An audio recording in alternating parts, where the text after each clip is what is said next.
Hi friends, good morning అండి. మిరపకాయలు చూడండి ఒకసారి. కారానికి మిరపకాయలు తీసుకున్నాం ఫ్రెండ్స్. కేజీ వచ్చి 250 రూపాయలంట.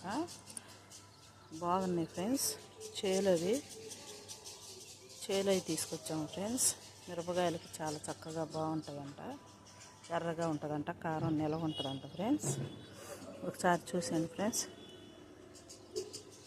చాలా అంటే చాలా బాగున్నాయి. ఏదో కాయ చెప్పారు కానీ ఫ్రెండ్స్ నాకేం గుర్తులేదు. చూడండి ఫ్రెండ్స్, ఇప్పుడే డాబా పైకి తీసుకొచ్చి ఎండలో పెట్టాను. 3 రోజుల నుంచి ఎండబెడుతున్నాం ఫ్రెండ్స్. నిన్న చల్లగా ఉందిగా వాతావరణం, కొంచెం మెత్తగా ఉన్నాయి. ఇవాళ కూడా ఎండబెడదామని తీసుకొచ్చాను ఫ్రెండ్స్. బాగా ఘాటుగా ఉన్నాయి. ఒకసారి చూడండి ఫ్రెండ్స్. మీకు నచ్చితే లైక్ చేయండి, షేర్ చేయండి.